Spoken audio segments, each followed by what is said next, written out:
Okay, everyone, we are back.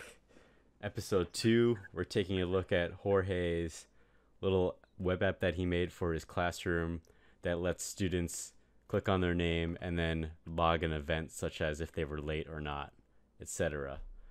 Um, so, the next step that we're going to work on is the ability to type in a PIN code as a way. It serves two purposes for us. The first purpose will be to confirm, like if I click late, I might have clicked it by accident. I meant to click out of uniform as a student. So an extra step will confirm that. And the second part of having a PIN code is to confirm that it's actually the student clicking the correct button.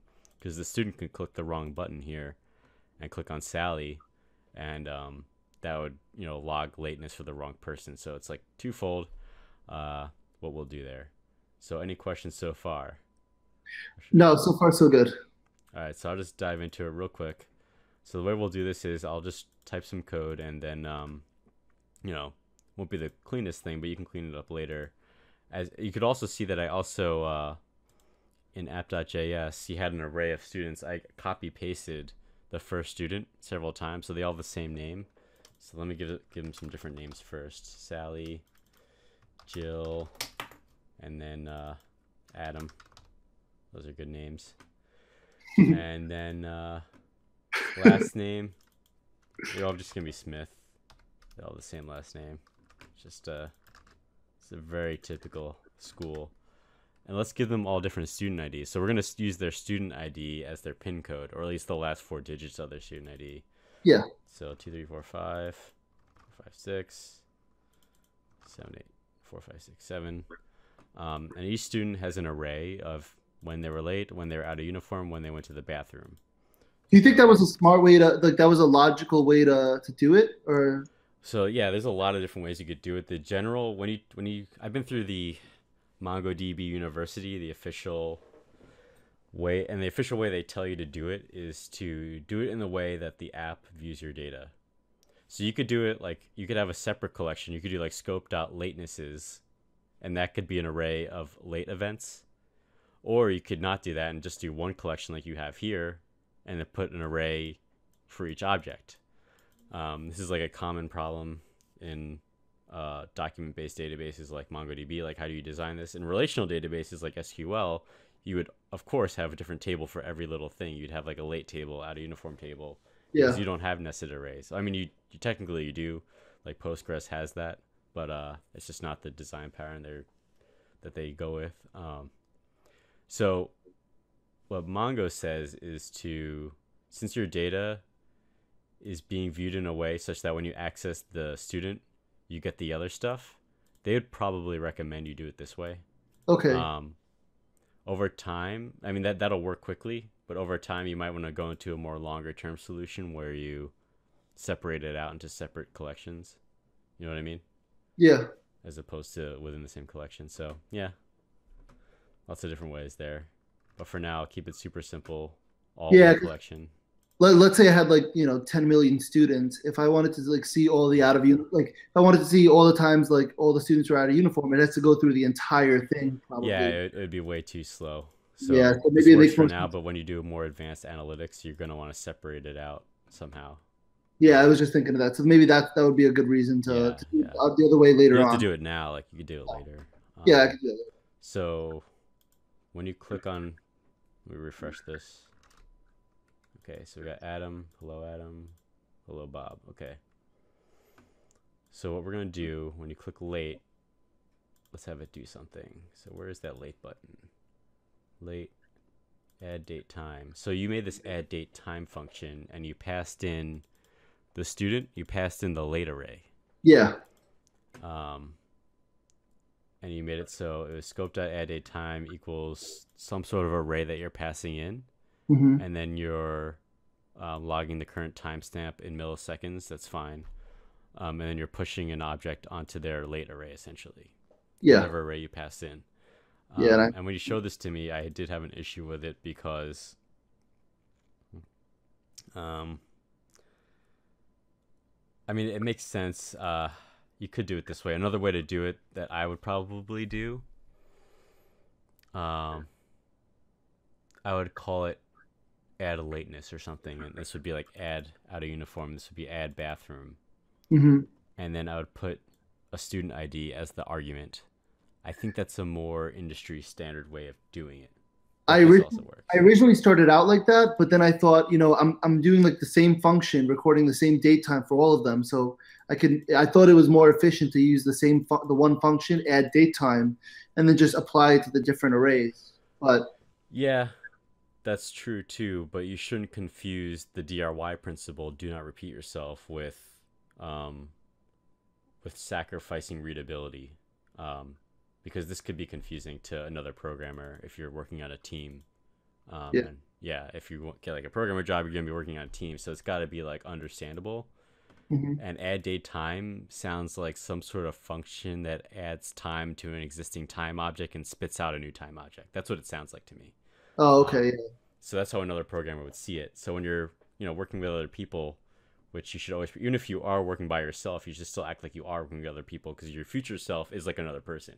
Because you're gonna Hmm. look back on this and be like, what the hell is going on here? So I would actually change this to add uh, student late or something like that, Or add late or student, or add maybe like student. log student late or something like that. Okay. And then Yeah, you sure. have one that's like log student uniform, and then Mhm. one that's like log student bathroom. With bathroom, I think it's going to be a little bit trickier because for the bathroom, we have to log when they exit and when they come back. So maybe would there be Yeah, two functions let's there? just do this MVP style, minimum viable product, and start with the simplest functionality because that's Okay. functionality essentially what you're Okay, describing. let's go with that. Sure. So, super simple. Let me copy this 3 times.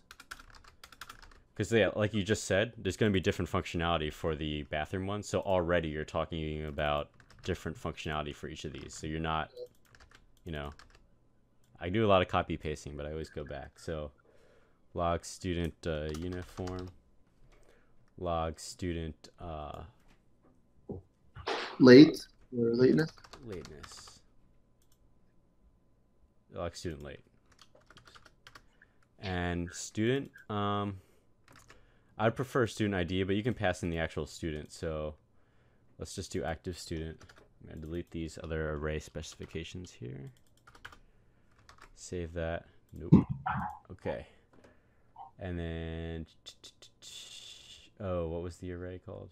Student.late out of uniform.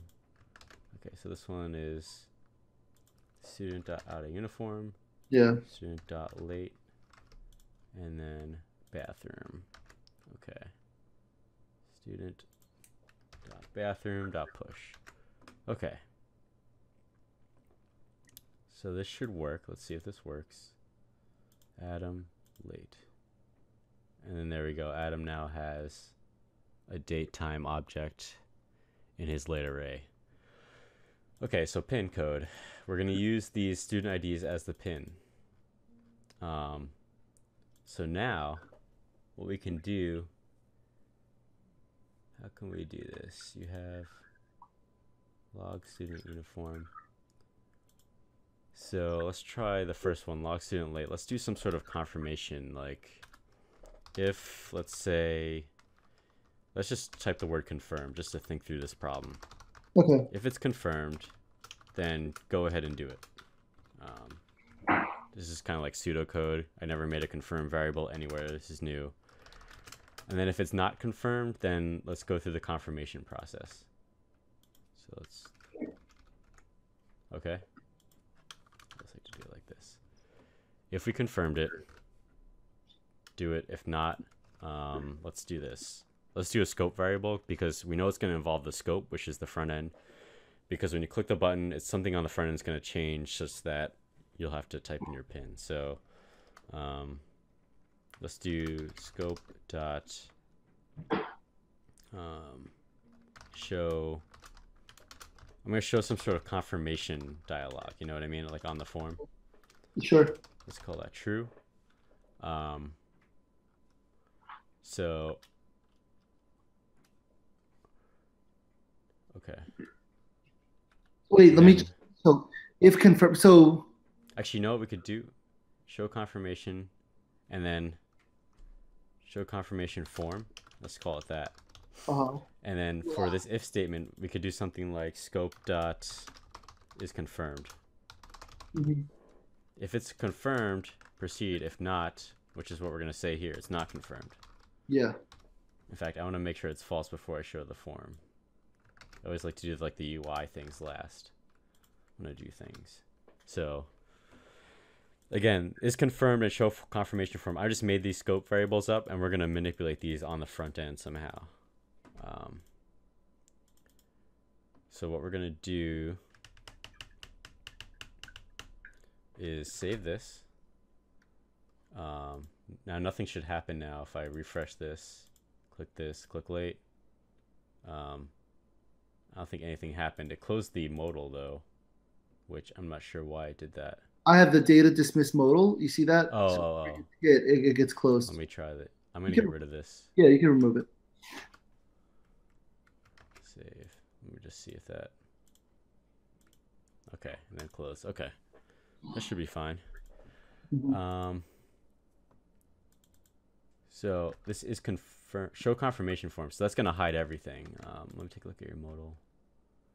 You've been late. Modal dialog. So this whole modal dialog area, modal content, modal footer. Okay, so content. This div modal content contains modal header, modal body, and modal footer. And what we want to do is we're going to hide the body when you're confirming it and the footer because we don't want to show those buttons either. Body and footer. So we're going to put this in another div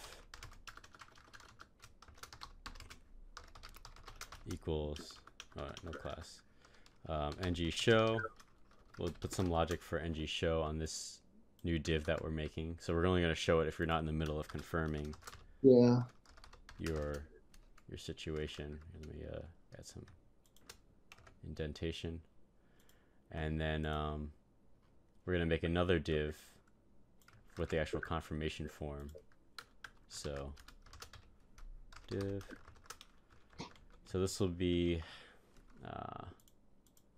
show confirmation form, like so. And this one will be basically not show confirmation form. And this show confirmation form will have a form. That'll only appear if it's true, right? Yeah, that means this is implies equals true. Okay. In JavaScript, you can use like truthiness. Yeah. So I could do input. Again, that comes from experience. Like it's hard to tell when something's truthy or not. I mean, you could read up on it. But basically, if it's a Boolean variable, if you just put if that, then it's implying true. There's other little nuances to that. Not that style. Input type equals text. Holder equals pin. Enter your pin. And then we'll have some sort of button type equals, we'll call it submit. Actually, let's do button for now to keep it simple. When you have type equals submit, that means if it's part of a form field, then it'll automatically submit the form, and you'd have like ng submit on the form. But let's just keep it super simple. Ng click equals. Oh, actually, I didn't even know that difference. I didn't realize. Ng click. Actually, you know what? We can make this even simpler if we get rid of these three. If we just call it log student event. Yeah, I just realized this. We can make this simpler because now this is going to be complicated because now it's going to be ng click would be, what would it call, right? It would call log student lateness. So how would you know? You'd have to have 3 different buttons, which is ridiculous. So, you know what I mean? If I had ng click equals call this again, like log student late, I'm hard coding this function, right? Yeah. I'll have to have 3 buttons in order to, and hide each one depending on what I'm showing, which is kind of crazy. So here's the better way to do it. I'll tell you right now. Block student event. Let's make this more general. And then just put this, comma, bathroom. So what was wrong with my other way of doing it? Nothing was wrong. This is a little better. I mean, yeah, I mean it works. It works. There's nothing. I mean, I'm just going off of gut here, just from what I've seen. This is, I think, a little more straightforward. Plate.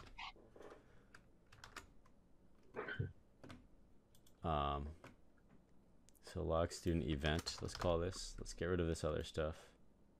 Well, actually, before I do that, here's where you do the switch. You just do a JavaScript switch statement on. Make sure that you get the second. That's right. Student event type or something. Yeah. And we could switch the event type. Actually, the first time around, you got to log the event type. So scope dot event type equals event type. So you're going to log it, and then over here you're going to do a switch statement. Once it's finally confirmed, you're going to look back and see what you saved, and here's where you're going to do the different stuff. So case late, here's where you do this part. So yeah, and then you break after each one, and like so.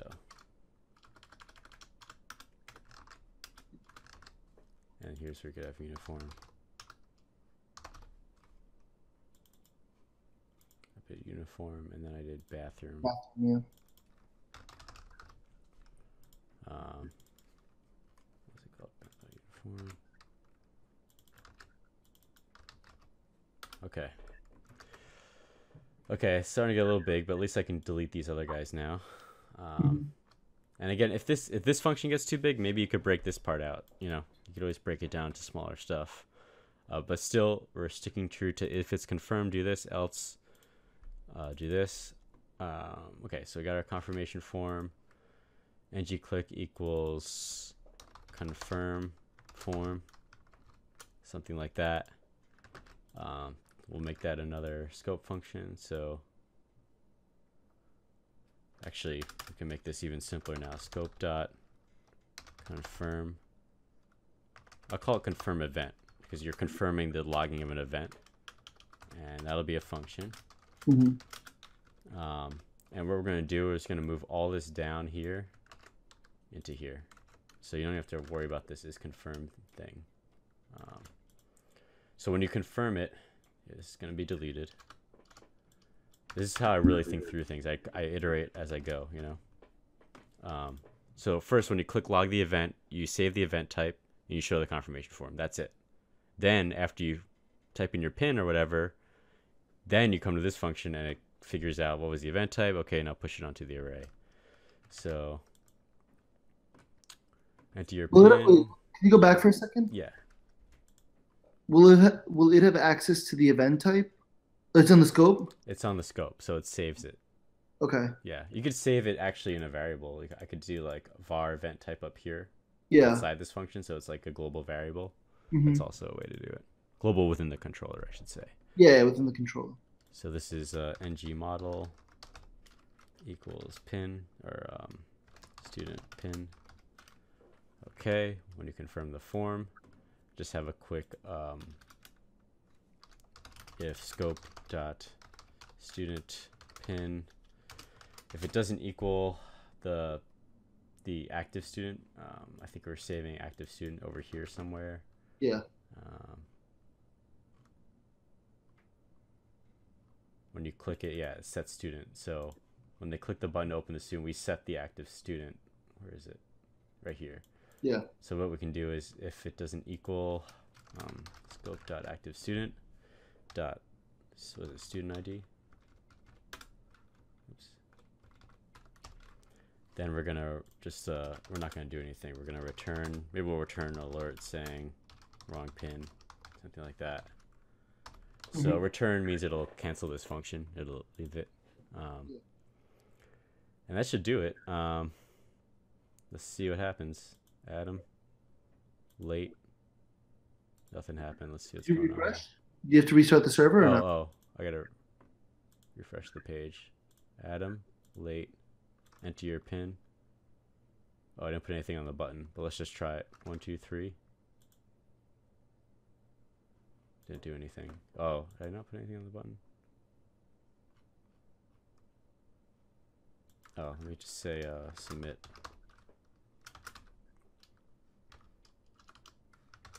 / button.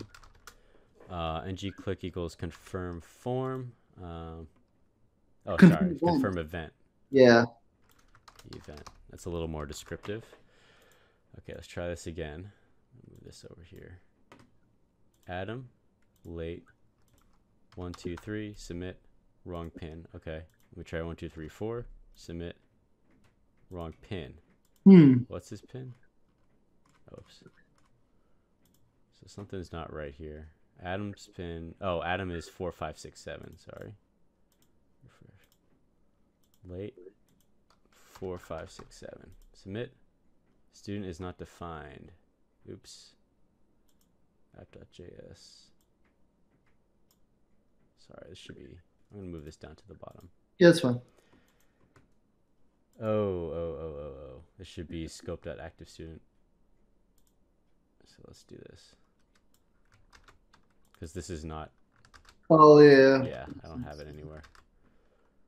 And event type, yeah, that's saved. Okay. One more time. Refresh. Adam. Late. Oops, sorry. Late.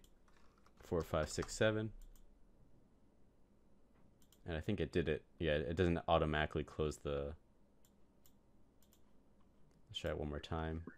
Submit. And there we go. You can see it getting added because you're printing out what's going on here. You know, eventually, as we continue to work on this, we'll make it so it automatically hides the modal after you click submit. And eventually, we'll have a better UI for displaying all of the, you know, the objects about like when all the events of when they were late and everything. So that concludes this video. A little bit cleaner. We implemented it. That's generally how it's done. You know, obviously we got to fix the UI and whatnot, but stay tuned for more.